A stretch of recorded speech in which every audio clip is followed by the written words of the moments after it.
In this recording, we're going to talk about stillness. And what that feels like at different points in our evolution. Okay.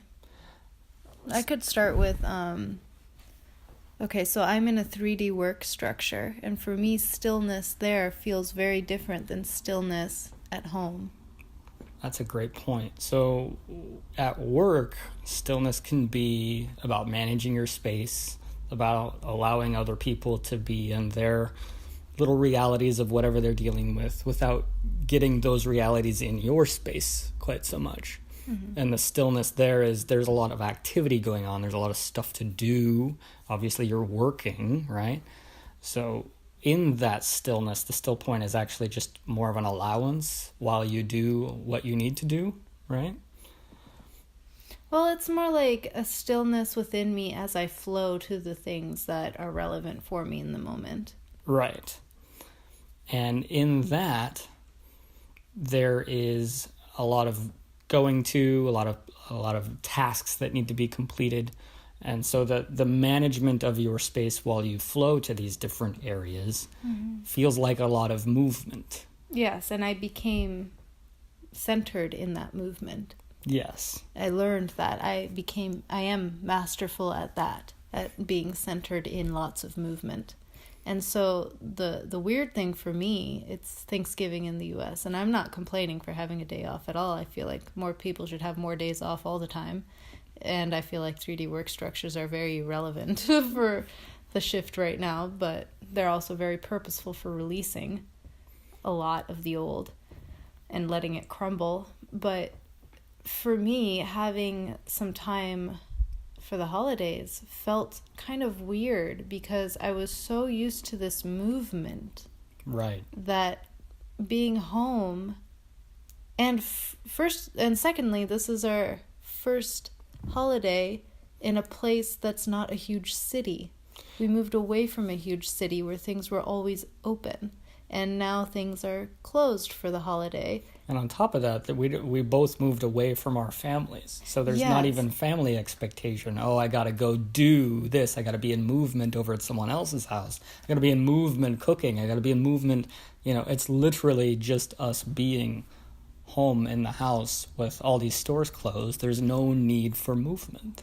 Like none at all. And it was just very interesting for me because it was just weird because I was just used to movement. I almost had the thought, well, I should check my email. Even your work email. Just to see. But I knew I didn't actually want to do that, so I didn't do it, obviously.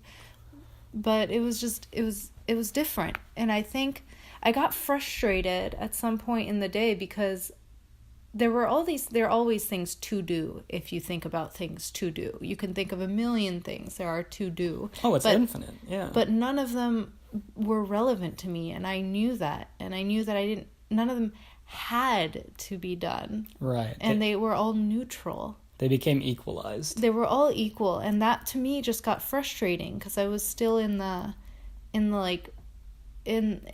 mastery of like being centered while there's a lot of like reaction around me, and now there was no reaction around me. And this is the point where I feel, and I'm being guided, that a lot of older people, a lot of the older generation, they don't know what to do with themselves at the point of retirement.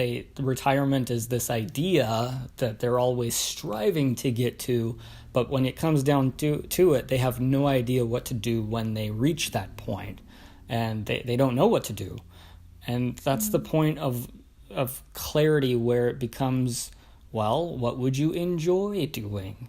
Not what you have to do, not what's expected of you in the workplace, not what you need to do to get something working or what you need to do in terms of life movements and chores and things, but what would you actually enjoy doing in this moment?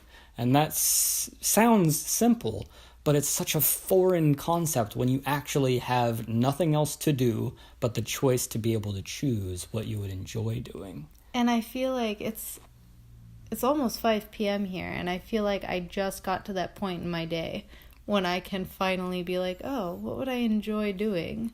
Yep. And then the ego's kind of like, well, took so long for you to think about this. What's the point now? You don't have much time. And then I'm just kind of like, relax. It's okay. Just do if you want to. Don't do if you don't want to. It's funny, those thoughts that'll come up. Your ego is a patterning function, so it will continue to do what it knows that it can do, and most often what the ego knows is the past. And so if you've always had something to go do, all it knows is how to continue operating in that doing. And so when you say that was a perfect example where the ego is like, well, now it's already 5 p.m. Now, you can't enjoy yourself now. It's like you have to be nice and gentle to the ego. People bash on the ego all the time, but you just got to recognize the function of it is simply to keep you focused on the physical reality experience. So it's kind of like those finger traps, those Chinese finger traps. When you try to pull your fingers away out of the trap, it tightens. And if you are hard on your ego and resistant to your ego, it's kind of like that, where the thoughts just spin up constantly. Oh man, I guess I'm going to have to be hard on myself because I can't get out of these thoughts. And it's more about relaxing, allowing your ego to become a point of neutrality with you. Be gentle to the ego and say, all right, ego, you have wonderful points, and you keep me focused here very well. You keep me focused on all the tasks I needed to do. So now I can just choose to be here with you and kind of coach the ego along into a relaxation point. And that can really help ease all of those thoughts where the ego is just constantly trying to go from one thing to the next. Oh, relaxation, no, can't do that. It's like, well, maybe I can. It's weird, I guess. I don't know. I feel like that was a good topic for this discussion. I feel like we will have many more. Definitely. Thank you. You're welcome.